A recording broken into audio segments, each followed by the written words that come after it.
Etsy knows these aren't the sounds of holiday gifting. Oh. Well, not the ones you're hoping for. Okay. Thank you? You want squeals of delight. Yes! And spontaneously written songs of joy. I am so happy. Oh yeah, oh yeah, oh yeah.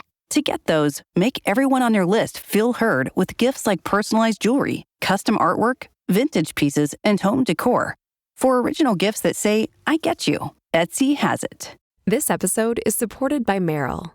With a dedicated Merrill advisor, you get a personalized plan for your financial goals. And when plans change, Merrill's with you every step of the way. Go to ml.com/bullish to learn more.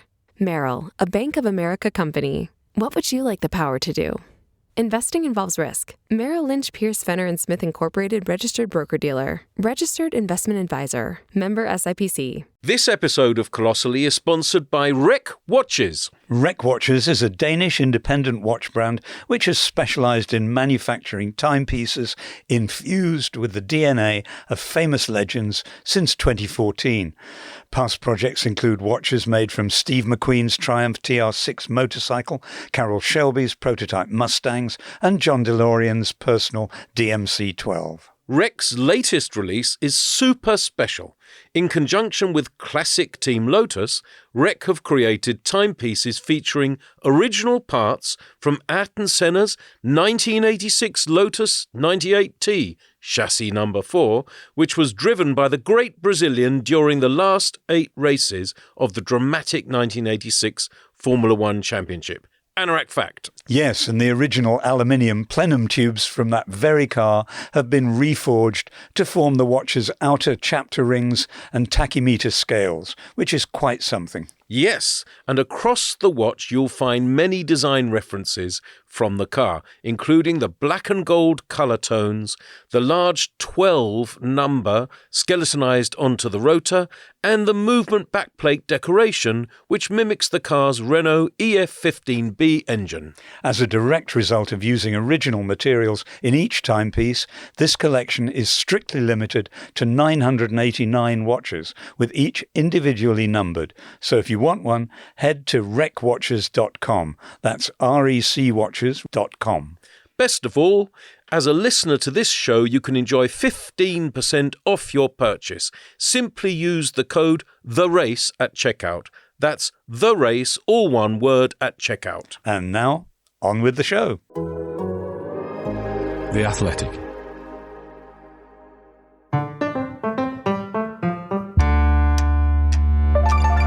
Hello and welcome back to And Colossally, That's History, the podcast that reappraises motor racing history.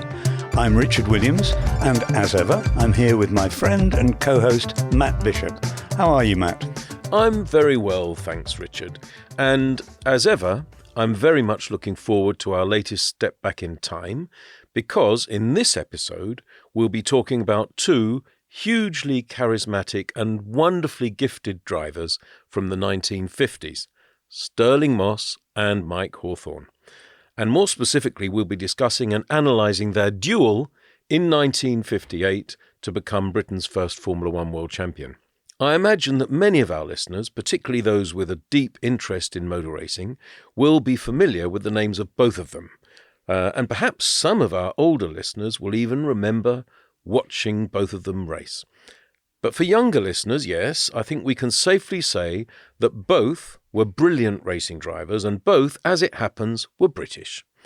But those commonalities aside, they really were rather different, weren't they, Richard? They were, and that's one of the reasons I was very keen to do this subject.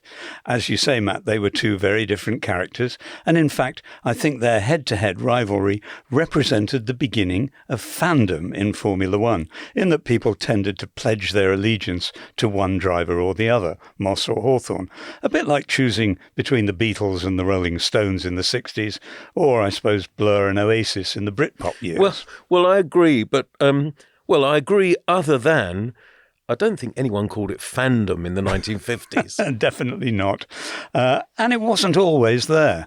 If we go back to the two biggest stars of the pre-war golden age of Grand Prix racing, as many people think of it, I'm pretty sure that German fans of Rudolf Caracciola didn't find it necessary to dislike Tazio Nuvolari, an Italian, or vice versa. And it was the same for Fangio and Ascari in the early 50s, at the very beginning of the Formula One World Championship. You could like one more than the other, maybe, but you admired them both. Absolutely. But eventually, and no doubt this was encouraged by the annual contest for the world title, rivalries became much more of a thing. So in the 70s, you had Lauda versus Hunt, Senna versus Prost in the 80s, and Schumacher versus Hill in the 90s. These were increasingly bitter personal battles, with fans really taking sides. And more recently, we've had Hamilton versus Verstappen, where things have sometimes got out of hand in terms of abuse, thanks to the social media platforms, I suppose. Yeah. So now it's actually more like football, where instead of just loving the sport, most people support one team or driver and hate all the others. In F1, it's a constant exchange of insults between fanboys and haters. Fun for some, I guess, and maybe the people who run F1 and the broadcasters like it that way, because a bit of controversy always attracts attention. Yeah, I guess so. Well, look, as you say, Richard, social media hasn't helped.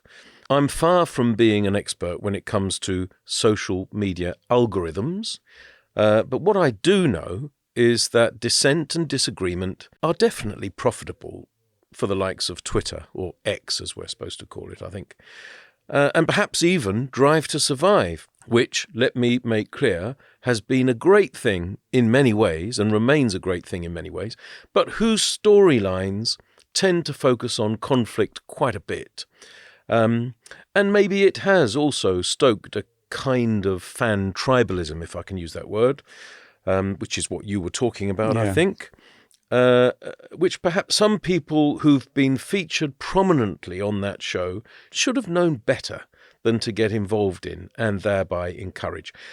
I'm thinking of senior team principals who were filmed too often furiously effing and blinding at one another. I mean, that really isn't a good example to fans, in my humble opinion, especially young fans. And actually, it's not the swearing I mind most, to be honest. It really isn't the swearing at all, actually. It's the out-and-out hostility and disrespect. And yes, it then reappears in the social media tribalism that you've talked about. Anyway, we're probably getting into a subject that's best dealt with by another podcast. Oh, possibly, and possibly not.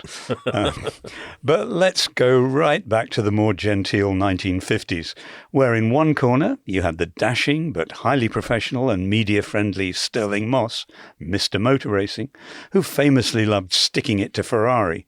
And in the other corner you had the debonair Hawthorn, who actually raced for Ferrari, becoming, incidentally, the only man to win a Grand Prix for the team while wearing a bow tie, and who liked to celebrate a race win at Silverstone or Goodwood by stopping off at a pub or three on the way home. The pair of them certainly respected each other, but, as you say, they were very different characters. They looked different too. Moss was compact and dark-haired before he started losing it, while Hawthorn, losing his hair, that is. Yes. Glad you made that clear, mate. Thank you.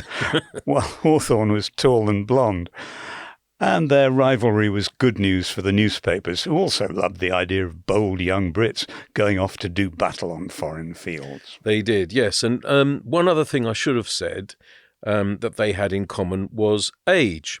They were both born in 1929 and both therefore came of age in post-war Britain. And another thing they both had in common was that motor racing was in their blood, as I'll explain. Hawthorn, who was slightly the elder of the two, was born in the April 1929, 5 months before Moss, and Hawthorn was born in Mexborough, which is a town near Doncaster in South Yorkshire, which for non-UK listeners is in the north of England. And strangely enough, Matt, I discovered that the name Mexborough probably has its origins in the Old English language, Old English. It seems to have meant Mike's town. What a great anorak fact that is. Thank you. But Hawthorn didn't stay there long, in Mexborough, I mean. He was educated at Ardingly College in Sussex, in the southeast of England, before attending Chelsea Technical College and securing an apprenticeship with a commercial vehicle manufacturer. And that was quite apt, really, because his father owned the Tourist Trophy Garage in Farnham in Surrey, also in the southeast of England, selling and servicing tasty cars such as Jaguars and Ferraris.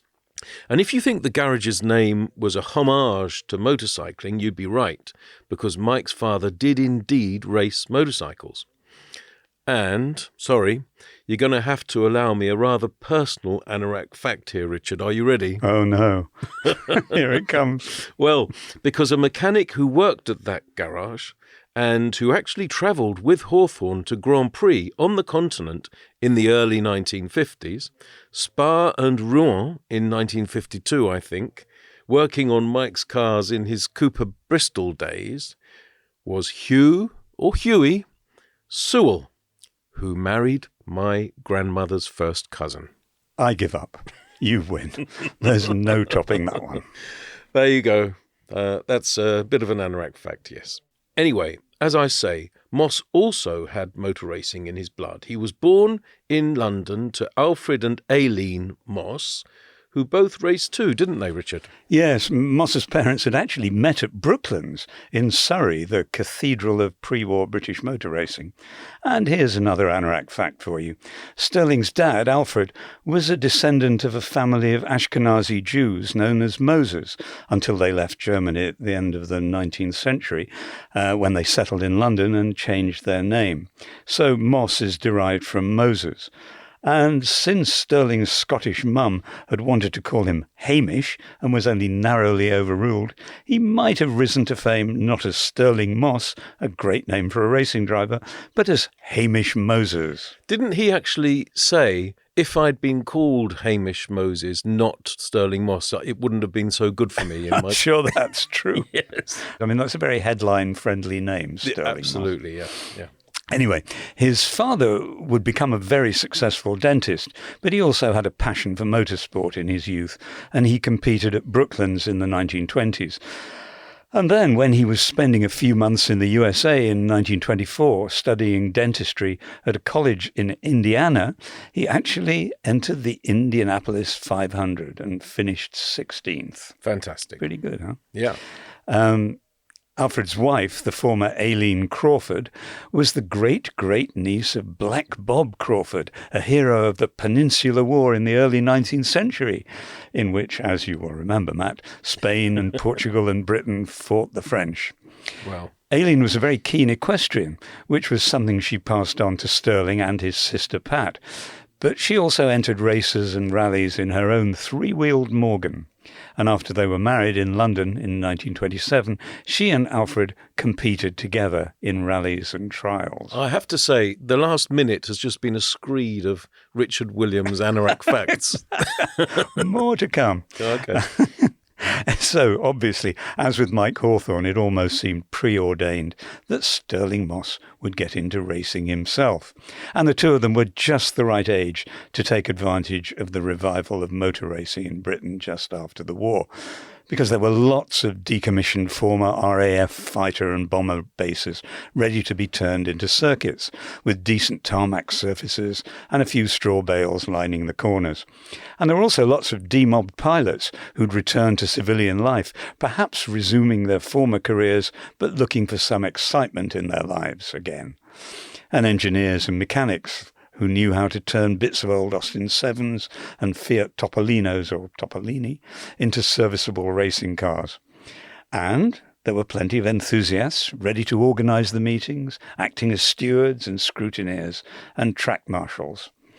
So although the first post-war race was held in the Bois de Boulogne outside Paris in 1945, it was in Britain that motor racing really started to boom over the next few years, with meetings up and down the country, from Goodwood in Sussex to Silverstone in Northamptonshire and Croft in North Yorkshire, all old aerodromes, and the crowds flocked to them.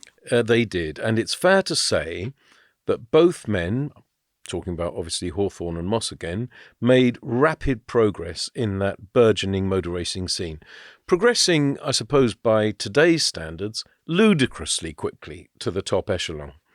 And this podcast is all about reappraising the history of motorsport, not just this episode, but the whole series. So it's worth our pausing and reflecting on their ascents briefly. Hawthorn's first race of any kind was on September the 2nd, 1950, when he drove his 1934 Riley Ulster Imp to a class victory in the annual speed trials on the Brighton seafront. Fast forward to June 1952, barely a year and a half later, when he was just 23, and he was racing a Cooper Bristol in the Belgian Grand Prix, assisted by my grandmother's first cousin's husband, Hughie Sewell. Of course he was. I won't keep talking about Hughie Sewell, but it's worth a second mention. Anyway, by the end of the season, after a stellar third place at Silverstone and a fine fourth at Zandvoort, Hawthorn had been offered a works Ferrari drive. Extraordinarily fast progress. Moss, meanwhile, had driven cars from a relatively young age, but he started racing properly in 1948. For his 18th birthday, his father bought him a Cooper Jap, powered by a 500cc motorcycle engine, with which to compete in the then-new Formula 3 series. After a couple of good performances in hill climbs, he entered and won his first single-seater race on the Brough Aerodrome, it was, wasn't it? Mm-hmm. The Brough Aerodrome in Yorkshire on April the 7th, 1948. Then, after numerous wins at national level, he scored his first major international victory in the RAC Tourist Trophy in 1950 at the wheel of a Jaguar XK120 on the eve of his 21st birthday. Yeah, Jaguar had actually turned him down for a drive in one of their own cars. They said he was too young. But a conversation at the legendary Steering Wheel Club in Mayfair, where off-duty racing people gathered, led to him borrowing a similar car for the race. And he beat the works machines in absolutely foul weather, which made the racing world and Jaguar sit up and take notice. Absolutely, yes. And the next year, still aged only 21, he started his first Grand Prix. The 1951 Swiss Grand Prix it was, at Bremgarten, which was a daunting place to race for anyone, still more so for a Formula One debutant. And the car he raced was an HWM, which, to continue the southeast of England theme, stood for Hersham and Walton Motors in Surrey. It's now an Aston Martin dealership. Anorak fact. And still called Hersham and Walton Motors, I think, isn't it? It is. Anyway, back to 1951 and back to 21-year-old Stirling Moss. Some people listening may be thinking, well, yes, but nowadays you get teenagers racing in Formula One. And they're right, you do. But today's teenage Formula One drivers have 10 plus years of racing under their belts in karting and all sorts of junior racing. And that really wasn't the case back in the day. Moss and Hawthorn didn't have that kind of apprenticeship. No one did. And I think it's worth underlining that because, well, it says something not only about racing at the time, but also about the talent level of both Hawthorn and Moss, that they could graduate to Formula One so quickly and almost instantly compete on, well, level terms, good terms, certainly, with much more experienced drivers. I mean, as early as 1953 at Reims, I know I'm jumping forward a bit, but anyway, as early as 1953 at Reims, Hawthorn beat the great Juan Manuel Fangio in what was immediately christened the race of the century. I mean, damn impressive, very impressive.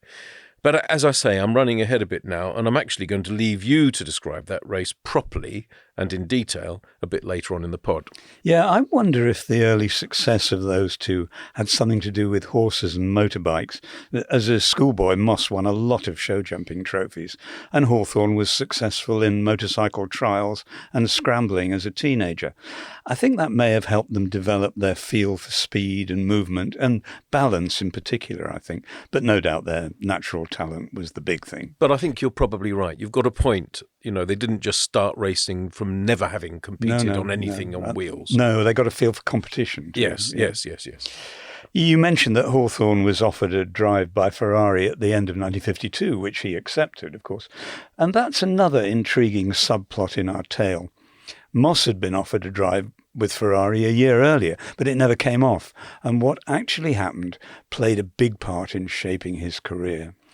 Enzo Ferrari probably noticed his talent first in 1949 when Stirling made his first trip to the continent and did well at Lake Garda in northern Italy. He was racing his little Cooper Jap with a twin-cylinder, this time a 1-litre motorcycle engine, and he made a good showing against the works 12-cylinder 2-litre Ferraris. And a year later, during the Grand Prix weekend at Monaco, he won the supporting race, the Prix de Monte Carlo, for 500cc Formula 3 cars. He won the heats and the final. And at the start of 1951, there came the invitation from Ferrari, offering him a drive at the French and the British Grand Prix. That was a fantastic compliment for a young British driver at the time. It was a bit like Dick Seaman being invited to join Mercedes in 1937. Yeah, good point, actually. Quite parallel. Yeah. Yeah.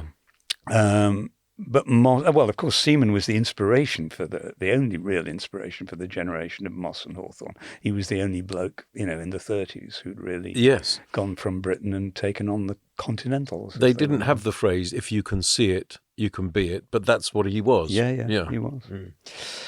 But anyway, Moss had to turn down the first of those two races for Ferrari because he was already committed to driving an HWM at Avus in Berlin. And Enzo Ferrari, who wasn't used to being rebuffed, gave the car in both races to the Argentinian driver, Jose Froilán González, who responded by winning at Silverstone. That was Ferrari's first ever Grand Prix win, while Stirling had to be content with winning the Formula 3 race. I have to say, can you imagine physically two more different 1950s drivers than Stirling Moss and Gonzalez? I mean, they probably didn't even adjust the cockpit. Probably. I mean, for anybody who doesn't know, Stirling was lissom and nimble, and Gonzalez was not. Not at all. Big chap. Gonzalez was about a yard wide. Yeah, he absolutely was. Anyway, sorry, where were you before I distracted you? Nevertheless, it wasn't over between Moss and Ferrari, or not yet. Enzo invited Stirling to Modena, and he was amused when Stirling and his dad turned up in a Morris Minor, which they'd driven all the way from London. It was actually finished in Stirling's personal paint scheme, which was green and pale green, mint green, I think. Mint green. Very odd. God, it must have taken him a long time. Probably the only Morris Minor with that finish. Yeah. So once again, Ferrari offered Stirling a car, at this time for the non-championship Grand Prix of Bari in Puglia, down the right-hand side of it, the Italian coast, with the promise that if he did well, there'd be a full contract, a Grand Prix contract for 1952. And even as a possibility, this was big news. There was an editorial in Autosport which said, "It's known that Stirling is intensely patriotic and would prefer to drive a British car. Nevertheless, no one can possibly blame him for grasping the opportunity with both of his capable hands." I don't think Autosport wrote that when Ollie Behrman took the Ferrari drive in Saudi Arabia earlier this year. Well, I'm sure Ollie is intensely patriotic too. But I'm sure he is. And that's what Stirling hoped to do, but when he and his dad got to Bari, after a flight to Rome and a very uncomfortable overnight train journey across Italy, they went to the garage where the Scuderia Ferrari had pitched its camp and discovered that there was no car for Stirling. Well, there was a car, but it wasn't his. The mechanics told him it had been assigned to a much more experienced man, Piero Taruffi, an Italian, of course. Stirling and his dad were furious, particularly when no explanation was forthcoming. Enzo Ferrari, of course, was almost 500 miles away in Modena and pretty much incommunicado, I think. Stirling responded by vowing on the spot never to accept a drive from him again. And he kept the promise even when Ferrari sent him a telegram at the end of the season offering an exclusive contract. Part of his mission in life had become to beat the Ferraris. And it took more than a decade for a reconciliation to come, when they had another meeting in Italy and Enzo offered Stirling a car to race in the World Championship in 1962. We're getting ahead of ourselves here, but it's relevant. To be run by Rob Walker's team in Walker's blue and white colours. Ferrari had won the 1961 Drivers' and Constructors' Championship, so it looked as though, after so many near misses, Stirling would finally win the title. But before that could happen, he had his awful crash in a Lotus at Goodwood, which left him in a coma for a month and paralysed down one side of his body for 6 months. That finished his Grand Prix career and left us with one of motor racing's great might-have-beens, although Enzo Ferrari always claimed that Moss was one of his favourite drivers, along with Nuvolari. He did, yeah, and rightly so. Anyway, Hawthorn's 1953 Ferrari deal meant that he became a Formula One regular slightly sooner than Moss did. But in 1954, Moss's manager, Ken Gregory, along with his father, Stirling's father, negotiated the purchase of a Maserati 250F, the brand new model from Ferrari's local rival. And one of the most beautiful racing cars ever made, I might add. I couldn't agree with you more. In fact, I might even cavil with one of the. It's perhaps the most beautiful. And what those who drove it said was also the nicest to drive. Absolutely. There you go. Absolutely. Anyway, it cost £5,500. They cost a lot more now. Anyway, it cost £5,500, which was actually, to be fair, a hell of a lot of money at that time. But it proved to be a shrewd investment because Moss won the 1954 non-championship Aintree 200, his first Formula One win. By the way, there were lots of non-championship Formula One races back in those days. And he finished a long way ahead of Reg Parnell's Ferrari 625. And a few months later, now with factory Maserati work support, Moss nearly won the 1954 Italian Grand Prix at Monza, losing out only when an oil pipe broke with 10 laps to go. And how about this? In the crowd that day was a 14-year-old tifoso. His name? Mario Andretti. Anorak fact. Sensational. Anyway, such impressive results earned Moss a move to Mercedes-Benz for 1955, alongside the aforementioned great Juan Manuel Fangio. So from 1955 to the end of 1958, Moss and Hawthorn were both full-timers in the Formula One World Championship. And that feels like a good time for our first ad break. My name is Sam Anderson. I'm a staff writer for the New York Times Magazine. Over the years, I've interviewed actors, artists, athletes. Recently, I've been spending time with animal people. Wait, what happens if I put my fingers in that bottom cage? He will probably bite you. Scientists, ferret breeders, a heavy metal band that rescues baby puffins. You got one. Everyone has a story. When I was a kid, I had bats in the family bathroom. She didn't hear my mom backing into the driveway and she got pushed by my mom. Jessica, the rat, used to eat ice cream out of my mouth. Because thinking about animals seems to open up a little door. So this is the baby? An escape hatch out of the human world. Hey, we got all these ferrets. Is that your blood or its blood? I think it's mine. They're coming really close to my head. From the New York Times, this is Animal. Listen to it wherever you get podcasts. This episode is supported by Merrill. With a dedicated Merrill advisor, you get a personalized plan for your financial goals. And when plans change, Merrill's with you every step of the way. Go to ml.com/bullish to learn more. Merrill, a Bank of America company. What would you like the power to do? Investing involves risk. Merrill Lynch, Pierce, Fenner & Smith Incorporated, registered broker-dealer. Registered investment advisor. Member SIPC. Before the break, we mentioned that by 1955, Stirling Moss and Mike Hawthorn were both full-time Formula One drivers. Although we should make clear, as with most, if not all, other drivers at the time, they did plenty of sports car races and other events too.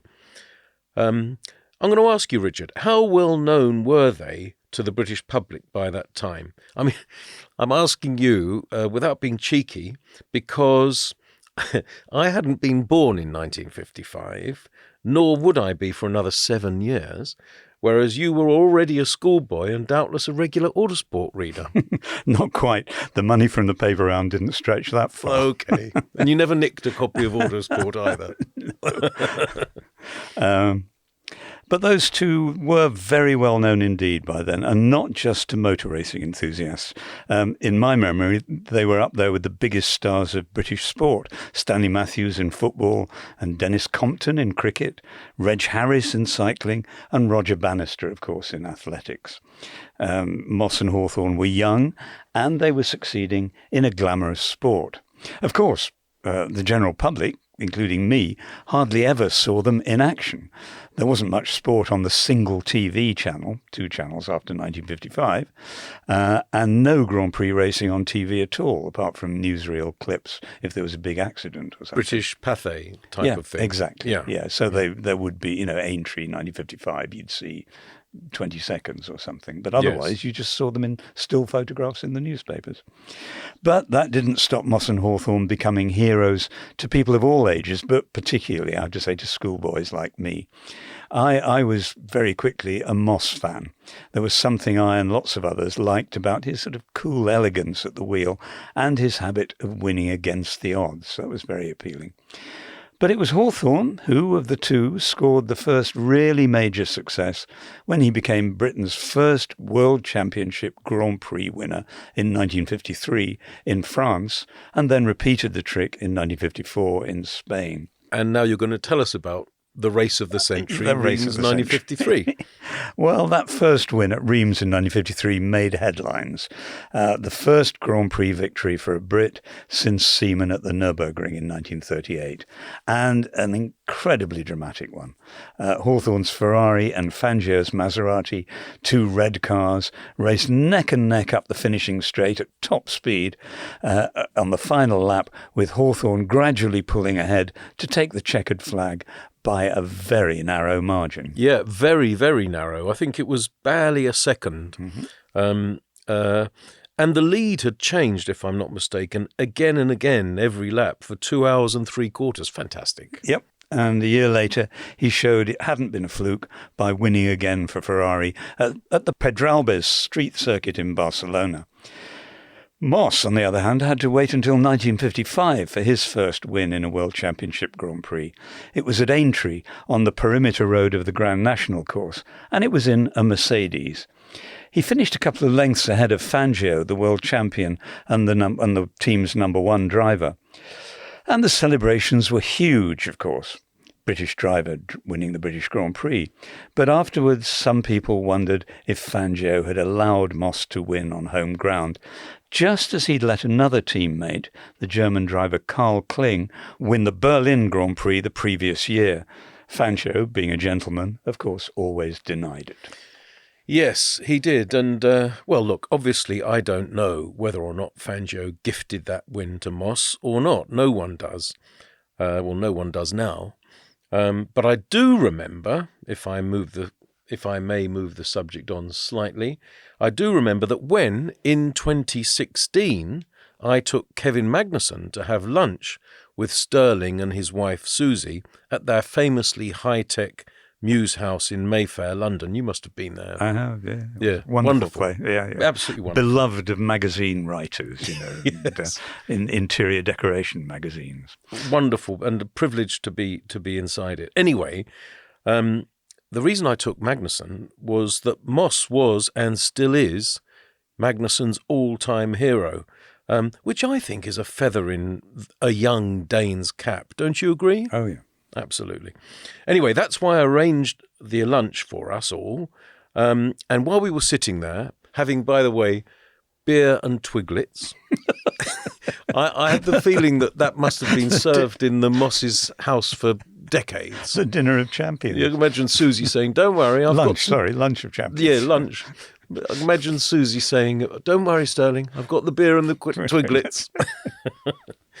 Anyway, Kevin asked Stirling, what was it like to race against Fangio? It's a great question to be able to ask someone. A dwindling number of people, probably almost no one left that you could ask that question to now.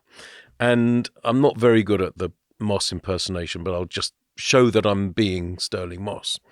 He said, "Well, Fangio often got the better of me in Formula One, boy."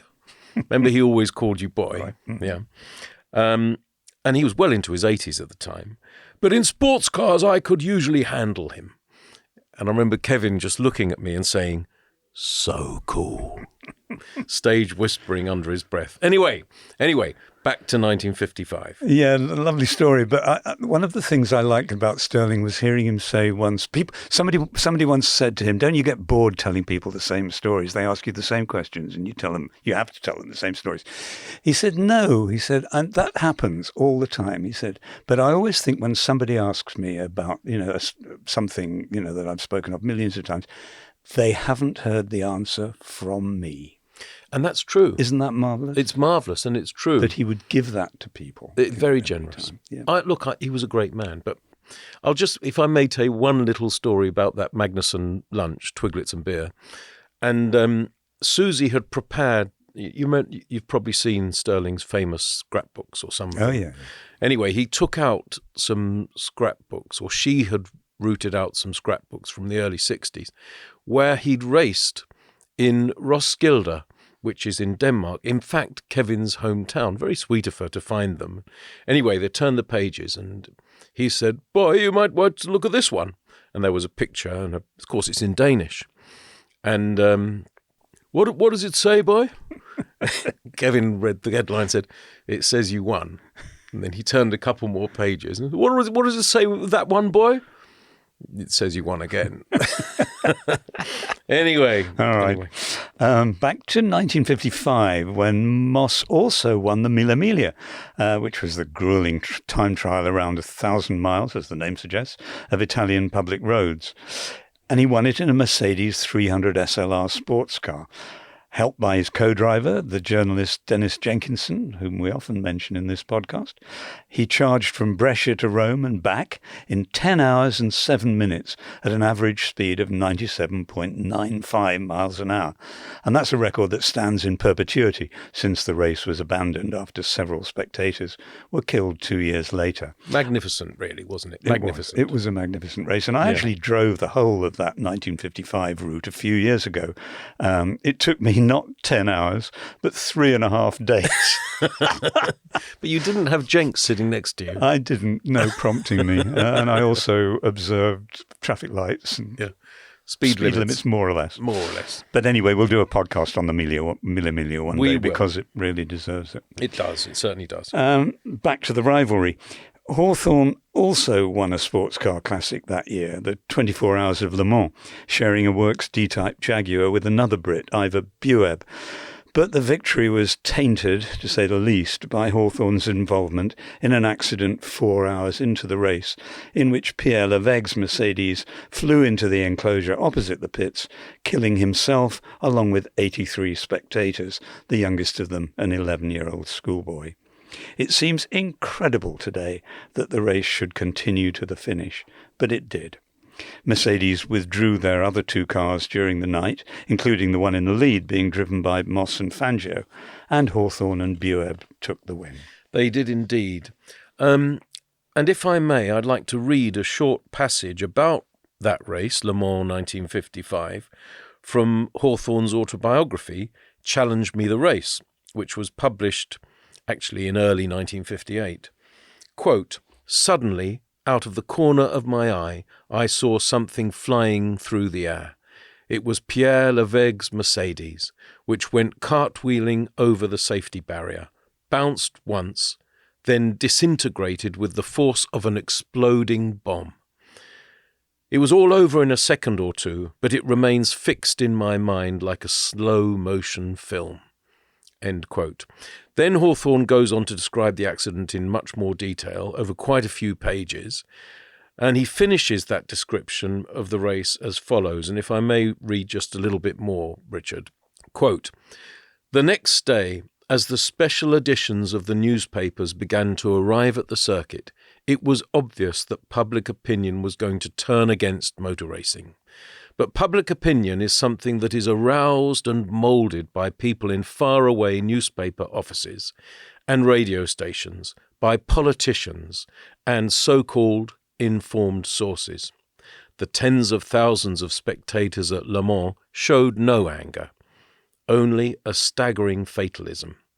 The accident might have been as remote as an earthquake in Chile to the throng of people lining the circuit, for they stayed on to the end, despite the cold and driving rain. Indeed, as soon as the dead and injured had been removed, and the frightful evidence of carnage cleared away as far as possible, the spectators crowded back against the rails 3 or 4 deep, pressing right up against the burned-out wreck of the Mercedes and trampling into the mud the newspapers with their screaming headlines about the disaster. Mud that only a short while before had been tinged with the blood of the dead and dying. Of course, there was worldwide shock and horror, but after a long and very thorough judicial inquiry, to which Hawthorn actually gave evidence, it was determined that no individual was to blame and no charges were brought. It was, as we'd say today, a racing incident, just one that killed 84 people and injured more than 100 others. I mean, obviously, it goes without saying we hope nothing like that ever happens again. Yeah. But Hawthorne's description is quite vivid, isn't it? It's very vivid. I think if something like that did happen again, that would be the end of motor racing. It could be. It could be. And there was another controversy that involved Hawthorn and Moss in the early 1950s, and it was over national service. I dimly remember older brothers of friends doing national service. I was just luckily a few years too young to get caught by it. But with the Second World War still fresh in people's minds and British forces fighting in the war in Korea, all healthy young males had to spend 18 months in the armed forces and then stay on the reserve strength for another 4 years. You had to pass a medical examination, and some people made efforts to fail it, just as a few years later, young Americans would pretend to have, well, let's say, bone spurs in order to dodge the Vietnam draft. Yeah. In Britain, whenever a celebrity appeared to be dodging the call-up, the newspapers went to town. And while Hawthorn was racing in Argentina at the start of 1954, the Tory Member of Parliament for Esher asked a question about it in the House of Commons. And the Daily Mirror ran an editorial headlined, "Catch this dodger!" Hawthorn's dad explained that he'd been given a deferral in order to complete his engineering studies, that's the sort of thing that quite often happened, and then had been informed that his call-up had been cancelled. And a year later, it was Moss's turn to catch the flak. Manny Shinwell, a very prominent left-wing Labour MP, stood up in the House and said, "When I hear of these daring and courageous young people going abroad, racing around tracks to the danger of their lives, and when I hear of their physical incapacity, I wonder, I should have thought that if they're capable of doing one thing, they were certainly capable of doing the other." Again, there were some hostile headlines. Stirling was in America at the time, but his father sent Shinwell and every other MP a copy of his son's medical records, which showed that in 1947, when he was 18, he'd volunteered for the RAF, but he'd been turned down when the medical exam revealed that he'd suffered from nephritis, which was a kidney disease, and that was during his days at Haileybury School. It had actually cost him 2 years of his schooling, so he, too, was off the hook. And by this time, one way or another, Moss and Hawthorn were not just heroes to schoolboys, but familiar figures to the general public. They were indeed. And I actually think policemen in the 1950s did indeed ask speeding motorists the question, "Who do you think you are, Stirling Moss?" Actually, legend has it that Stirling himself was once asked that very question by a policeman who'd stopped him for speeding. I mean, that may or may not be apocryphal, but it's a lovely story, and I'm going to say I believe it. Well, so do I, and it must be true. And he was actually done for speeding once and banned for a bit in his Morris Minor, I think, and that made headlines too. I wouldn't mind having been driven by Stirling Moss in a speeding Morris Minor. Anyway, what is without doubt is that Moss was also not just a speeder, but a bit of a ladies' man. If I may say so, when he talked of crumpet, which he did often, he wasn't referring to a small circle of griddle bread made from an unsweetened batter of milk, flour and yeast, was he? Yum, yum. They are very tasty, but that's not what Stirling meant. No, he meant beautiful women, which the word crumpet used to be used to describe back in the day. Look, it's a totally unacceptable usage now, of course, and terribly passé, but we are going back more than 60 years. Anyway, Hawthorn was also a bit of a ladies' man, but while Moss used to eye women up in the crowd as he was racing through the streets of Monaco, or so he said, Hawthorn would chat them up in village pubs in Surrey. I mean, whatever works, I guess. Having said that, Hawthorn did father a son with Jacqueline Delaunay, whom he met at Reims in 1953, one of his most glorious weekends, of course. So it wasn't always village pubs in Surrey for Mike. Moss was famously lean and fit, as you've said, Richard. Hawthorn, by contrast, well, he wasn't fat, but he was certainly stocky. Can we call him stocky?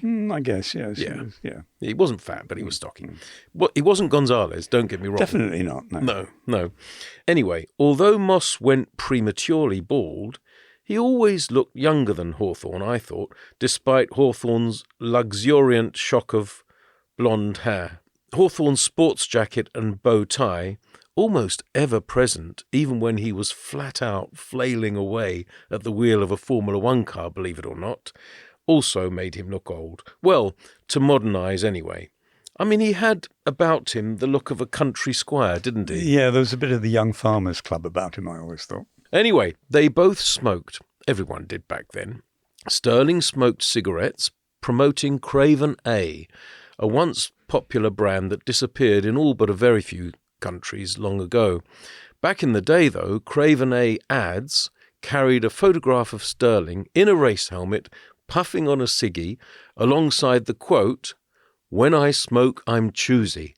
Craven A gives me all I want of a smoke and nothing I don't." Hawthorn famously smoked a pipe. I wonder who was the last Formula One driver to smoke regularly. Admitted. I might do some research into that. And admitted, yeah. Actually, in last week's pod, Patrick Depailler we mentioned, he was definitely a big smoker. Yeah. Can't imagine any of the current lot, No. Not even clandestinely. Yes. Well, perhaps some of them, but we won't go there. Anyway, Hawthorn famously smoked a pipe, and I'm absolutely sure that no current Formula One drivers smoke a pipe. Can you imagine Ollie Behrman smoking a pipe? Anyway, Richard, let's get back to a sensible conversation. You've mentioned Moss's nephritis, a kidney disease, but coincidentally, Hawthorn also suffered from a kidney disease, a much more serious one, in fact. And by 1955, he'd already had a kidney removed, and his remaining kidney was beginning to cause him problems in his final years. The story goes that he wasn't expected to see the age of 35. I mean, in fact, he didn't even see 30, but that was for another reason, as we'll discuss soon. But before we come to that, I just want to ask you, do you think they were friends? I mean, Hawthorn was extremely pally with Peter Collins, but what about Moss? What was the nature of the Hawthorn-Moss relationship? Well, they got on well enough that Moss once gave Hawthorn a lift from England to a race in France. And in those days, the drivers from different teams regularly shared transportation and stayed in the same hotels and had meals together and swam in the hotel pools together during a race weekend. But the relationship between Moss and Hawthorn was nothing like as close as that between Hawthorn and Collins, as you say. Those two were genuine mates. Mon ami mates, in fact. And if any of our listeners don't know what I'm on about there, mon ami mate is what Hawthorn and Collins called each other. And mon ami mate... They got it from a cartoon strip, I think. A French cartoon? Indeed, where yes. Somebody, addressed somebody as mon ami mate. Mon ami mate. It caught on with them. And they called each other, morning mon ami mate, etc. And actually, Mon Ami Mate is the title of Chris Nixon's excellent book about them, about Hawthorn and Collins, which, dear listener, I mean, you really should buy if you spot it anywhere, because it's quite hard to come by now, and it's usually pretty pricey when you do. It's an absolute classic. And it's easy to imagine that Hawthorn was a bit wary of the kind of professional attitude with which Moss approached his career, and probably a bit cynical too about Moss's ability to gather publicity. All his life, Moss was more than happy to give interviews, to road test a car for a magazine, or to show up as a sponsor's event. When I was a cub reporter for a local evening paper, he took me for a drive in a Bugatti to celebrate the opening of a new Mercedes dealership.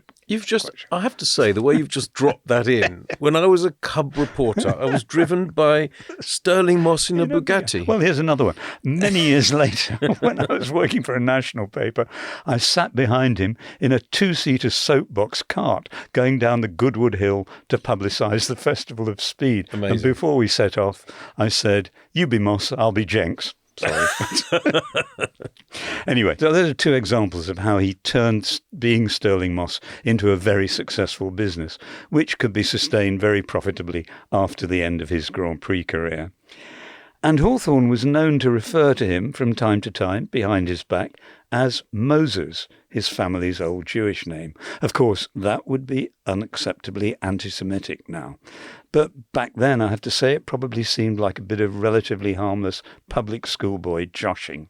In fact, during Moss's school days at Haileybury, when he was a flying winger on the rugby field, he did hear occasional shouts of "catch the yid." Again, not uncommon for the time, but completely unacceptable now, of course. Completely unacceptable and just almost amazing to hear to our modern ears. Yeah. And as drivers, I think, of the two, Moss was the purist's favourite. He'd copied his relaxed, straight arms, head-back style from Nino Farina, the first world champion, but it became as much his own signature as the white helmet he wore. And Hawthorn, by contrast, seemed more obviously pugnacious at the wheel, leaned forward a bit more, not so elegant or relaxed. Yes, very much a lean forward rather than lean back driver. Yep. As I say, I was always a Moss man or boy, but I do think there's a danger now of underrating Hawthorn for various reasons. Matt, you and I would probably agree that Dennis Jenkinson, Motorsport's Continental correspondent for many years, was as good a judge of a post-war racing driver as anyone. And here's what he wrote about Hawthorn in his great book, The Racing Driver, published in 1958, talking about drivers who had the fighting quality he called tiger. Quote, "One can quote examples of seeing Hawthorn tiger ever since his Cooper Bristol days. Remember how he caught and passed Villaresi, who was driving the big Ferrari at Boreham Wood in the pouring rain back in 1952? And then the next year when he fought Fangio tooth and nail throughout the French Grand Prix and won, an unheard of thing for an Englishman to do. Or, more recently, his drive at Naples last year to recover second place after being delayed at the pits by a broken fuel pipe. And the opening laps of the 1956 British Grand Prix at Silverstone with the BRM. Hawthorn tigers, all right." Great stuff. And yes, I'd agree with you, Richard, that of the two, Moss was the finer driver. But then in the 1950s, Moss was as good as anyone. Actually better than anyone other than Ascari and Fangio. Some might say Moss was the equal of Ascari and Fangio, in fact. But as we often say on Colossally, that's probably another podcast. Be quite a good one, actually. Anyway, Hawthorn was damn good himself. I don't know. We can never know whether Hawthorn's growing realization that his kidney disease might mean that he might never live to old age, or even to middle age, made him less risk-averse, but I don't think so.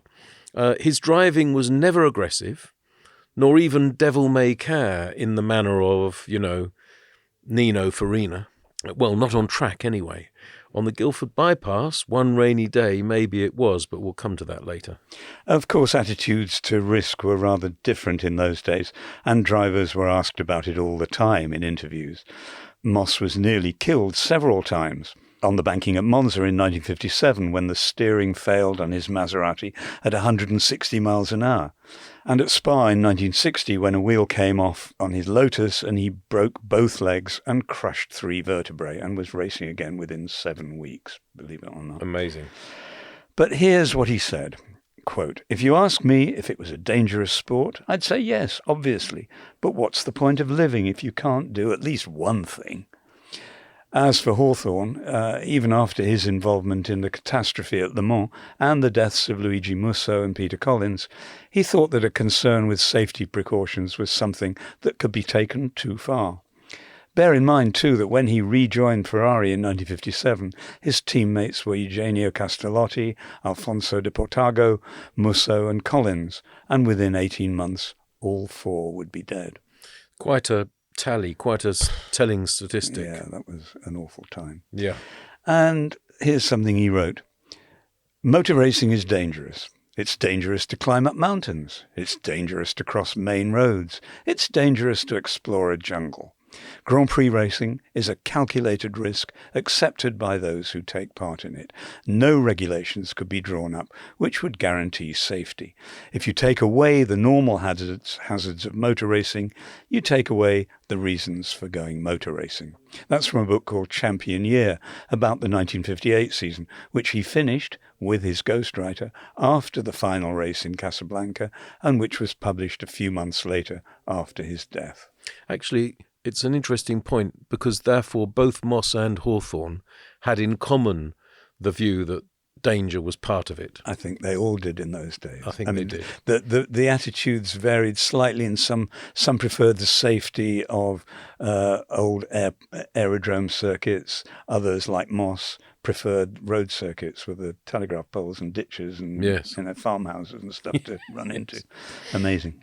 Anyway, we've now talked about both Hawthorn's books, Challenge Me the Race and Champion Year, and I like them. I like them both. I know they were both ghost-written, but the thoughts were probably Hawthorn's, weren't they? Yes, I think they're very, very good reads, even now, all these years later. They bring that world to life again. I recommend them if anyone's listening. Challenge Me the Race and Champion Year. And actually, they're not too expensive. You can find them online. Anyway, as I say, whatever their differences as men, or indeed as drivers, Moss and Hawthorn were quick and competitive, both of them, which is how they came to be duking it out for the Formula One Drivers' World Championship in 1958. So let's set the scene, shall we? At the beginning of the 1958 Formula One season, Hawthorn had scored 2 championship status Formula One Grand Prix wins, both of them for Ferrari, in 1953 and 1954, as we've mentioned earlier. And also he'd finished third in the 1954 Formula One Drivers' World Championship. Moss, meanwhile, was a 6-time World Championship status Formula One Grand Prix winner heading into 1958, and he'd had a run of 3 successive second-place finishes in the Formula One Drivers' World Championship in 1955, 1956 and 1957. So he really was a bona fide superstar, and he was considered by most people who knew how many beans made 5 to be the natural heir to Fangio, who of course had won his 5th Formula One Drivers' World Championship in 1957 and would retire in 1958, aged 47. Yeah, Moss had built that reputation off the back of some really sensational wins that even today are up there with the very best in motor racing history. In 1957 alone, there'd been 3 historic Grand Prix wins for Van Wall, the British team. He'd finally got to drive a competitive British Grand Prix car. He'd shared the winning Van Wall at the British Grand Prix with Tony Brooks, and that was at Aintree, the first World Championship Grand Prix win for a British driver, British car combination, beating the Ferraris and Maseratis. There were 2 of them, Brooks and Moss, because Brooks had started the race with an injury. Moss's car broke down. Brooks brought his car in and Moss took it over, and in those days you could share the win and the championship points. And then Moss beat the Italian teams on their home ground, first at Pescara and then at Monza. Pescara, actually. Just correct me if I'm wrong, Richard, but I believe there's a rather good book that's been written about that race. Can you remind me who wrote it? Why would anyone want to write a book about one obscure motor race in 1957? Anyway, it was me. Heaven knows. By the way, it was my friend Richard Williams, and do buy it. It's excellent. The Last Road Race, is that what it's called? That's what it's called, The Last Road Race. Yeah. And Moss was like Fangio in that you could put him into almost any car and he'd win. And indeed, his 6 World Championship wins to that point had come with 3 different teams, Mercedes, Maserati and Van Wall. Yes, and it's fair to say that Moss had done a lot more winning at the top level heading into the 1958 season than had Hawthorn. We'd made that clear, because Hawthorn had actually had a pretty lean few years in Formula One following his early breakthrough victories. In fact, even making the podium had been a struggle for him in the mid-1950s. 1955 and 1956 were terrible years for him. I'm talking about Hawthorn. He scored no Formula One World Championship points at all in 1955, and in 1956 he scored 4, only 4. Why? Why so? Well, we've mentioned earlier that Hawthorn's dad owned a garage in Surrey, and when he died, when Hawthorn's father died, Mike made the decision to move to a British team, Van Wall, for 1955, so that he could take over the running of his father's garage. Anyway, after a couple of unsuccessful races for Van Wall in early 1955, Hawthorn headed back to Ferrari. But his desire to continue to race sports cars for Jaguar, with whom he'd won that tragic Le Mans 24 Hours race in 1955, as we've explained, actually off the back of a brilliant drive. It was a brilliant drive by him, although of course it was overshadowed by the tragedy that we've talked about. Anyway, that enthusiasm for racing Jaguar sports cars encouraged him to leave Ferrari for BRM for 1956, which didn't work out either. And he also suffered a couple of bad crashes that year, which left him, well, perhaps a little disillusioned with racing in general for a while, didn't it? Yeah, possibly. Possibly. Anyway, that disillusionment didn't last long, because a move back to a works Ferrari drive for 1957, where he was united with a fellow Brit, Peter Collins, who became his great mate, his mon ami mate, in fact, reinvigorated his career. And that feels like the perfect time to take our final ad break. This episode is supported by Merrill. With a dedicated Merrill advisor, you get a personalized plan for your financial goals. And when plans change, Merrill's with you every step of the way. Go to ml.com/bullish to learn more. Merrill, a Bank of America company. What would you like the power to do? Investing involves risk. Merrill Lynch Pierce Fenner & Smith Incorporated registered broker-dealer. Registered investment advisor. Member SIPC. This episode is supported by Merrill. With a dedicated Merrill advisor, you get a personalized plan for your financial goals. And when plans change, Merrill's with you every step of the way. Go to ml.com/bullish to learn more. Merrill, a Bank of America company. What would you like the power to do? Investing involves risk. Merrill Lynch Pierce Fenner & Smith Incorporated registered broker-dealer. Registered investment advisor. Member SIPC. So here we are then. We've arrived in 1958 at last, a season in which the Formula One Drivers' World Championship would boil down to a straight fight between Stirling Moss and Mike Hawthorn. And if that wasn't honour enough, whichever of them won it would become Britain's first Formula One world champion. High stakes. The season was to be 11 rounds long, well, 10 if you discount the Indy 500, which you probably should, because it was run to different rules and was a race that none of the Formula One big hitters ever really entered in those days. Although, strangely, it did count for the Formula One World Championship in the 50s, didn't it? Anyway, so the season began in Argentina in January. But, remarkably, there were only 10 entries, 10 cars entered. Why was that, Richard? Well, the main reason was a big change in the F1 fuel regulations for 1958. From that year, alcohol-based mixtures were banned, and all the cars had to run on regular pump fuel, and that meant significant modifications. Of the big teams, the Maseratis and Ferraris were ready for that. The Van Walls and BRMs weren't, so they didn't go to Argentina. And that didn't suit Moss, who decided he couldn't afford to miss the chance of getting some points for the championship. So after persuading Van Wall to let him drive another car just for that one race, he got his friend Rob Walker, the heir to the Johnny Walker whiskey fortune, to lend him his little Cooper Climax. Now, that was basically a Formula 2 car with a slightly enlarged 2-litre engine, and they'd be up against the 2.5 litres of the Italian cars. And it was rear-engined, or mid-engined to be more exact, at a time when every Formula 1 World Championship race had been won in a car with the engine in front of the driver. So when Moss arrived at the Buenos Aires Autodrome, no one expected the Cooper to be able to compete with the more powerful Ferraris, even when he qualified 7th. But through a very clever piece of strategy, Moss managed to beat Luigi Musso's Ferrari into 2nd and Hawthorn into 3rd. Because while the Italian teams were making pit stops to change their tyres, Moss's mechanic, the great Alf Francis, put out a new set on the pit counter, making it look as though the Cooper would be coming in soon. And it would have to be a slow stop, because taking off each Cooper wheel required unscrewing 4 nuts, whereas each Ferrari wheel, wire wheels, had only a single knock-off hub. Anorak fact. It certainly is, and I'm happy to hear you record it. Thank you. And that was probably the greatest bluff in the history of motor racing. Instead of changing his tyres, Moss managed to run all the way through on one set of Dunlops. And by the end, they were so far gone that the rubber had worn down and he was looking at the canvas underneath.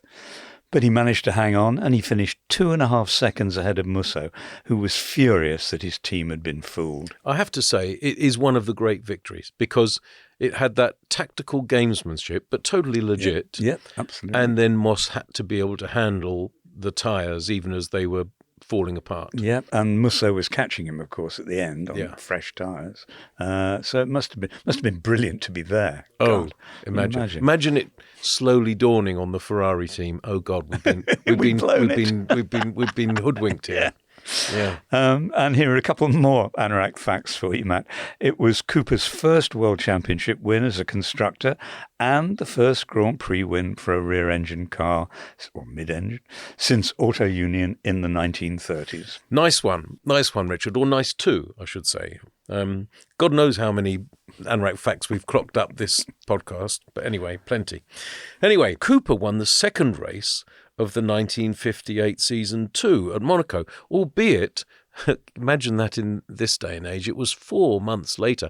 I mean, that wasn't rare really in those days to have a 4-month gap between races. No, I mean, sometimes there was a 4-month gap at the end of the season too, between the penultimate race and the very last one, in which tension could build for the Drivers' Championship showdown. A different world, as we've said a few times. Anyway, that second Cooper win of the 1958 season at Monaco really put the rear-engine cat or the mid-engine cat among the front-engine pigeons. Quite a lot of people had thought that perhaps Argentina had been a fluke. But despite Enzo Ferrari's insistence that, quote, the horse should always pull the carriage, unquote, car design was only going in one direction, and that was in a rear-engined direction. Anyway, this time the winner wasn't Stirling Moss, it was Maurice Trintignant, whom we mentioned briefly, actually, on our last podcast about French drivers. And Trintignant won that Monaco Grand Prix in Rob Walker's Cooper, beating Luigi Musso's Ferrari. So Musso had been done twice over, really. And actually, it was Musso who took the early championship lead because Moss and Hawthorn had both retired at Monaco. Moss would win the next race, though, taking the Dutch Grand Prix at Zandvoort by nearly 48 seconds, as Hawthorn finished a lap down in 5th. But there was a reversal of fortunes in the following round at Spa, as Hawthorn finished 2nd behind Van Wall's Tony Brooks, Moss's number 2. And Moss, who'd taken the lead from 3rd on the grid at the start, missed a gear and blew his engine on the first lap, retiring on the spot, and that tightened things up significantly in the championship standings. It did indeed, and things would remain tight after the next race, which was the French Grand Prix at fearsomely fast Reims, which we mentioned before, on a track that played perfectly to the strengths of Ferrari's Dino 246. Hawthorn took the pole ahead of Musso, and Collins made it a Ferrari 1-2-4. Moss was only 6th on the grid, qualifying 2 seconds slower than Hawthorn, and in the race Stirling could do little to challenge his title rival, really, who beat him into second place by nearly 25 seconds. It was Hawthorn's first Grand Prix win since the 1954 Spanish Grand Prix, and it would also prove to be his third and last World Championship status Formula One Grand Prix win. Anyway, sadly, it's a race that will always be remembered for the awful death of Luigi Musso, who crashed at high speed at the kink just after the pits on lap 10, sending car and driver somersaulting through the air. Musso was rushed to hospital, but he died of his injuries later, depriving Italy of its last remaining top-line driver of the era. And also, very sadly, as we'll get to soon, he wasn't the only driver to be killed in Formula One that year. No, there were rumours, and there were never more than strong rumours, that Musso had been trying too hard because he wanted to win the unusually large amount of prize money on offer at Reims in order to cover losses on his car dealership back in Rome. And his gambling debts. And he was selling American cars, wasn't he? Some Packards, possibly, Packards. Studebakers or something like that, yeah. Unusual idea. Yes. I've never seen a Packard in Rome.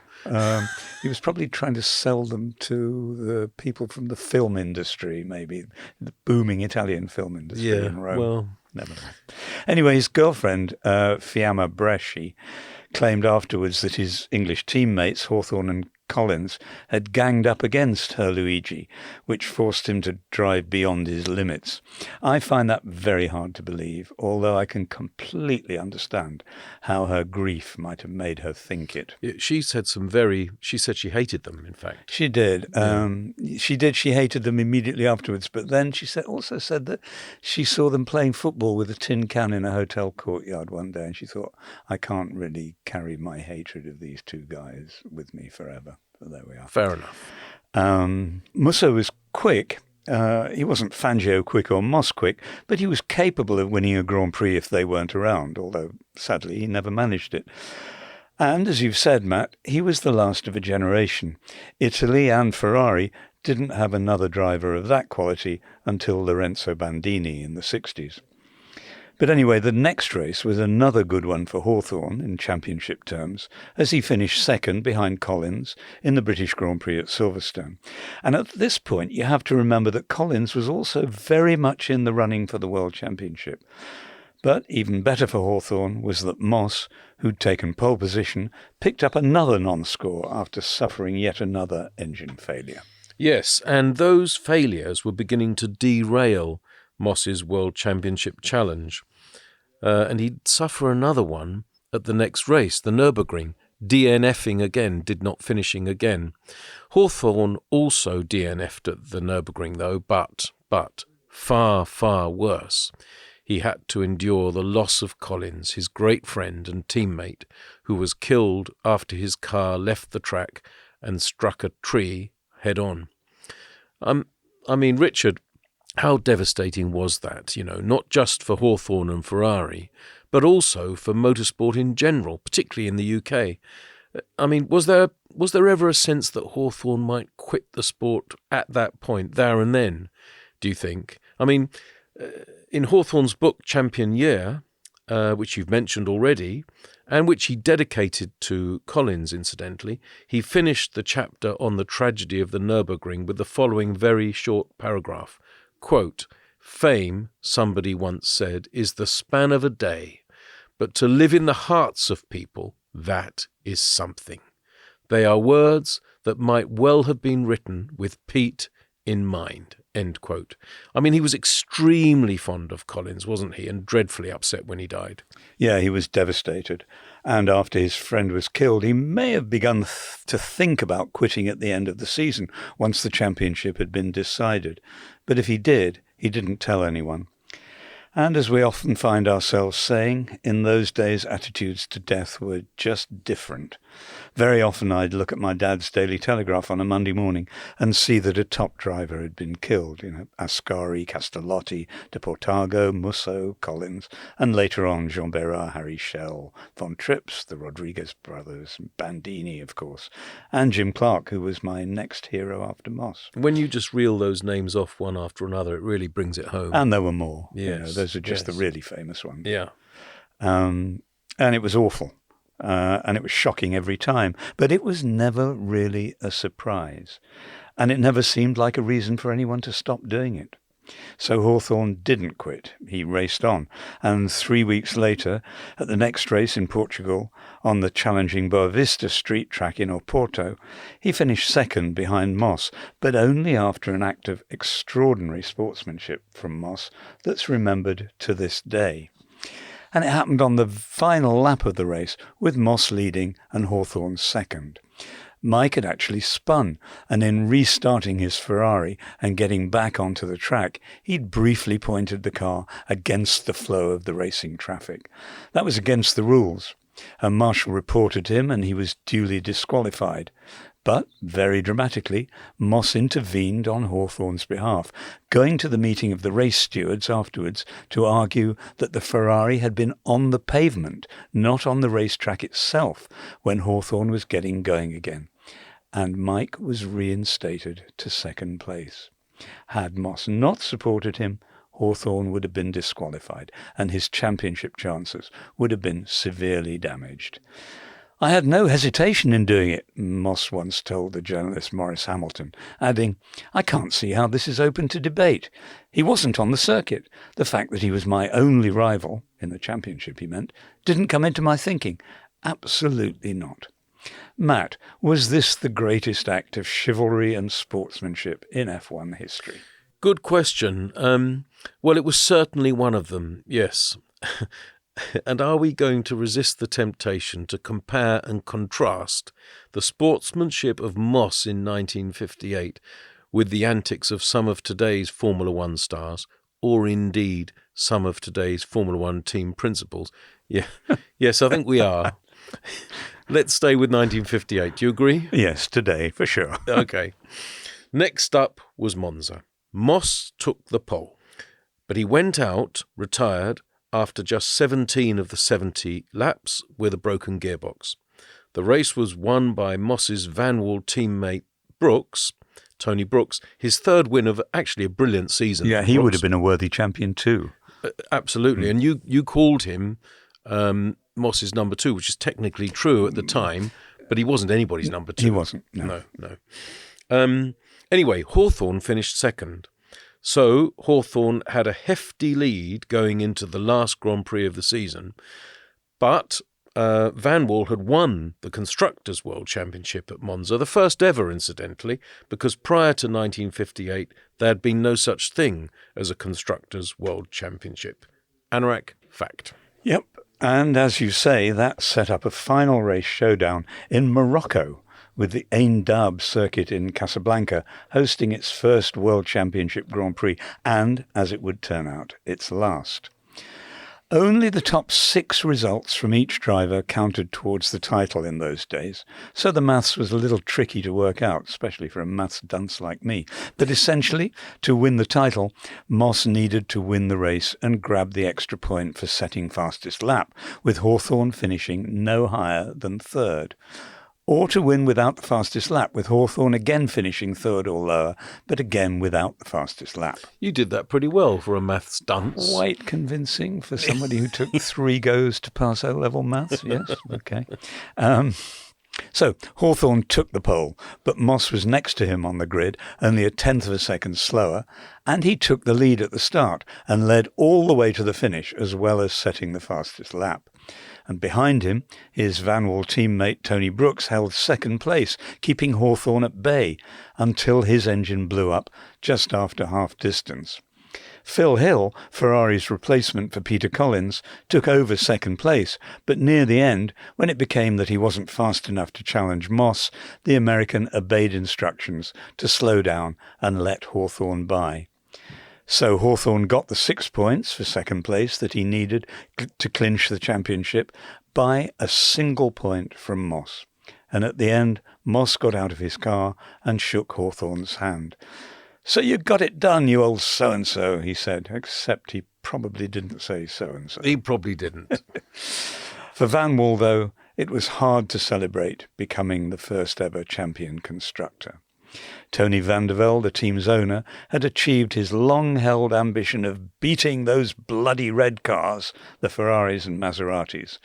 But late in the race, the engine of the team's third entry had seized, causing a crash and a fire in which its driver, Stuart Lewis-Evans, had been very badly burned.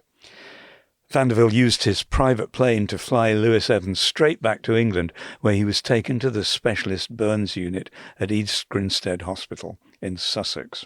But 6 days later, he died. On the plane, Van der Velde had told his team manager that Lewis-Evans wouldn't be lying on that stretcher if it wasn't for my bloody stupid hobby.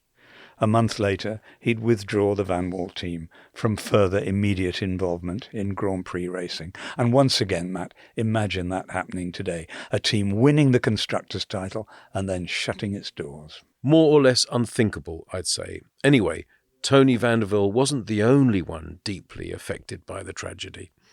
Lewis-Evans' close friend and kind of manager, Bernie Ecclestone, we've heard of him, was also on that plane, occasionally lifting a cup of sweet tea to his mortally wounded friend's lips. Ecclestone sold his Connaught team and completely disappeared from the sport for several years. Anyway, Hawthorn won the World Championship, having won just one race that season, one championship status Grand Prix, just one to Moss's 3 and Brooks' 3. The only other driver to win a Formula One world title with as few wins was, I think you know this, Richard, Keke Rosberg in 1982. Anorak fact. Anyway, back to 1958. What happened next? Well, after the Moroccan Grand Prix had finished and Hawthorn had been declared Formula One world champion, the Ferrari team manager, Romolo Tavoni, slapped his victorious driver on the back and said, "Next year we'll do it all again." But in Champion Year, the book Champion Year, Hawthorn wrote that he shook his head and replied, "I won't be racing next year. I'm going to retire." "Of course you'll be racing next year," Tavoni replied. But no. Hawthorn had decided to give up racing at the end of the year, and he was as good as his word. In due course, he issued a statement to the Press Association announcing that retirement. Enzo Ferrari was hopping mad, to say the least. It meant he'd been missing out on the extra starting money due to having a world champion in his team at every race in 1959. Poor old Enzo Ferrari, quite often hopping mad, actually. Yep. You know more than I do about him, but I'm not wrong, am I? No, I mean, it was part of his repertoire of gestures, I think, hopping madness. Absolutely. Then, we've hinted about this already. Let's go forward to 1959, January 1959, and a wet day on a difficult and dangerous stretch of the Guildford Bypass in the southeast of England. While driving his very souped-up 3.4-litre Jaguar Mark I in convoy with Rob Walker's fast and exotic gull-wing Merc 300 SL. And no overall speed limit in those days. No overall speed limit. Anyway, they were driving together, Hawthorn and Walker, and Hawthorn lost control on a right-hand bend, glanced an oncoming Bedford lorry, and skidded into a roadside tree so hard that it was uprooted. I mean, he was killed instantly. He was 29.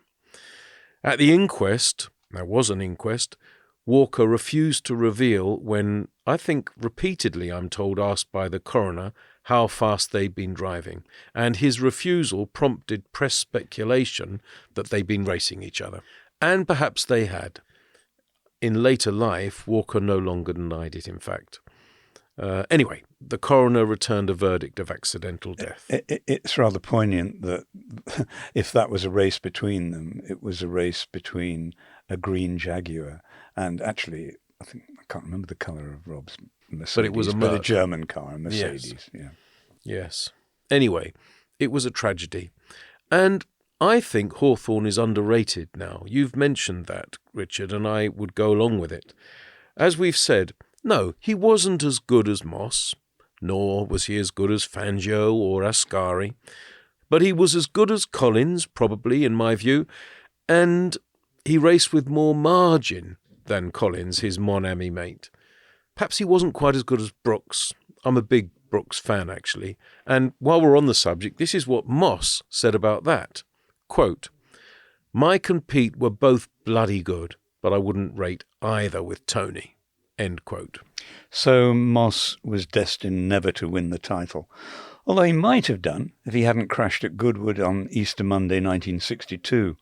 Much later, he said after the events of 1958, he'd lost interest in the whole idea of the championship, although not in winning Grand Prix. And who can blame him? He tried to put it all into perspective when he told the American writer Ken Purdy in an absolutely marvellous book called All But My Life, quote, "So Mike won the championship once, and Phil Hill won it once, and Graham," he meant Hill, of course, "won it once," and remember he was speaking in 1963, "and Jack Brabham won it twice. Do I have to win it 3 times to prove I'm a better driver than Jack is? Fangio won it 5 times. If I won it 6 times, would that make me a better driver than Fangio? No, it wouldn't. Winning it 10 times wouldn't make me a better driver than Fangio, because I'm not. Fangio was better than I was, and that's that." So much for the stories that statistics tell. And he said he never regretted what he did in Portugal, the gesture that cost him the title in the end. Do you believe him, Matt? I do believe him, yes. And in a strange way, I actually think Stirling Moss's failure to win the Formula One World Championship actually adds to his allure and his mystique, because he'll probably forever be known as the greatest driver never to have won the Formula One World Drivers' Championship.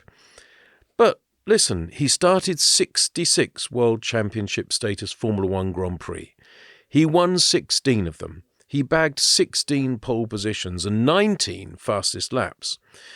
In the Formula One Drivers' World Championship, he finished 3rd 3 times and 2nd 4 times, but never first.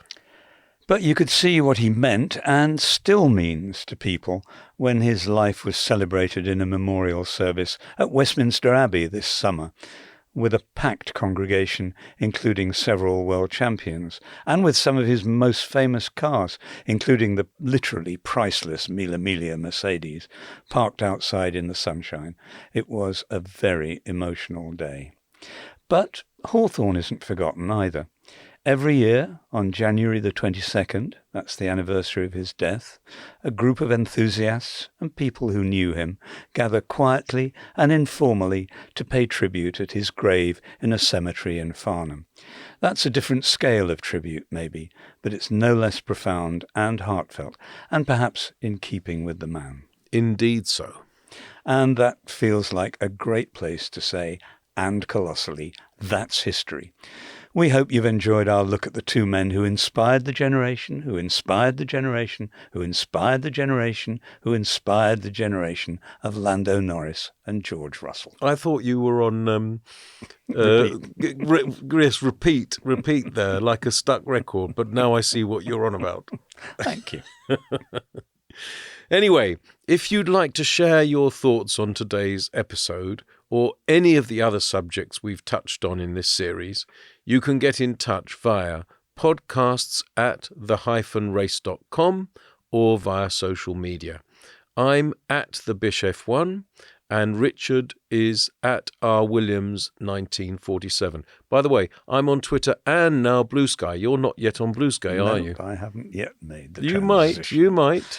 People on Blue Sky asked me to persuade you to do so I'm hereby doing that.